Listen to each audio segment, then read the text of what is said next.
Minggu pagi 19 Desember 1948, langit Meguwo tidak menurunkan hujan, melainkan menurunkan kematian.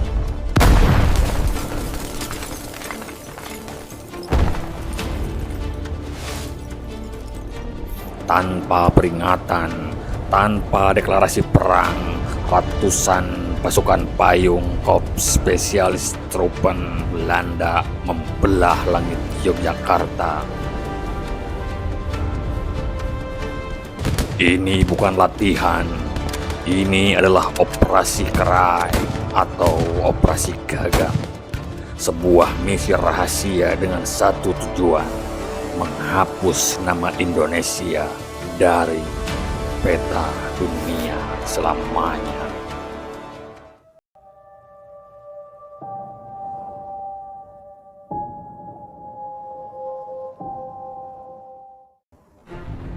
Belanda menyebutnya ini adalah aksi polisional, tetapi dunia tahu ini adalah pengkhianatan.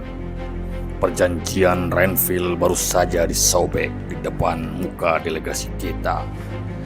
Jenderal Simon Spoor, arsitek militer Belanda, yakin dengan strateginya. Ia melancarkan serangan kilat ala Blitzkrieg. Target utamanya adalah melumpuhkan ibu kota Yogyakarta dalam hitungan jam. Di Gedung Agung, Kabinet Indonesia menggelar rapat darurat. Wajah-wajah pucat, Hatta, Syahrir, Agus Salim, semua tahu mereka sudah terkepung. Namun pagi itu, drama sesungguhnya terjadi antara dua bapak bangsa. Jenderal Sudirman dengan satu paru-paru yang digerogoti TBC datang melapor. Bung,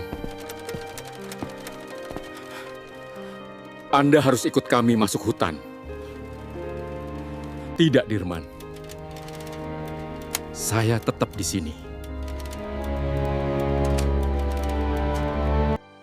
Perdebatan sengit terjadi.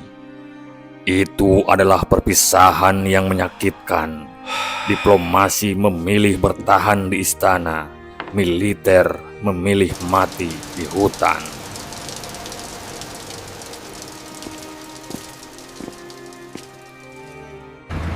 Siang harinya, tank-tank Belanda sudah parkir di depan Malioboro. Yogyakarta jatuh.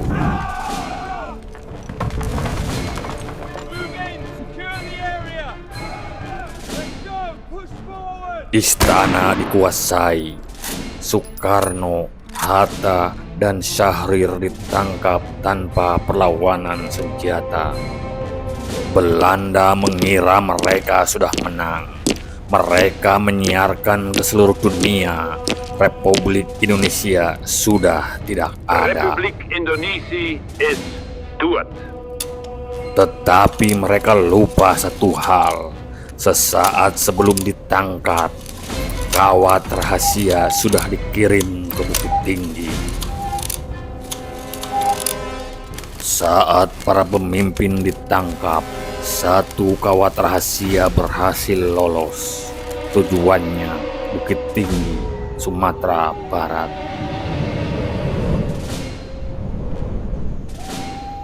Safrudin Prawira Negara menerima mandat itu. Detik itu juga, Pemerintah Darurat Republik Indonesia atau PDRI berdiri. Dari tengah hutan Sumatera, suara Republik kembali mengudara. Belanda terkejut. Mereka menangkap fisik Soekarno, tetapi gagal membunuh jiwa negaranya. Ibu kota boleh pindah kemana saja, perlawanan baru dimulai. Sementara di Jawa, Jenderal Sudirman mulai masuk ke dalam hutan rimba. meninggalkan kenyamanan kota menuju perang semesta. 7 bulan lamanya, hutan Jawa menjadi rumah sekaligus sebagai benteng pertahanan. Di atas tandu kayu yang rapuh, seorang jenderal yang sakit parah terus memberi komando.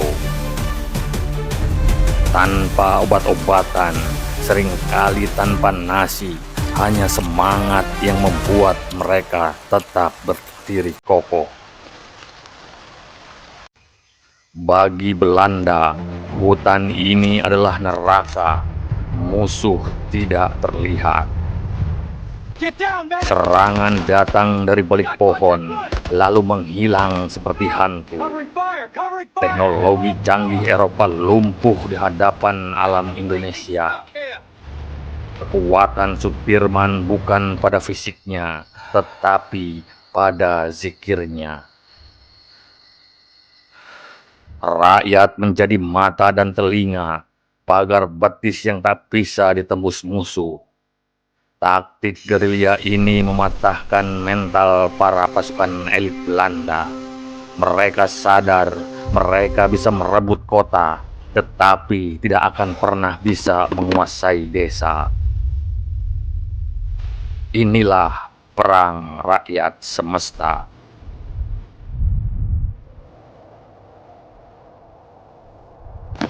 Pada 1 Maret 1949 di pagi buta, janur kunir melingkar di leher.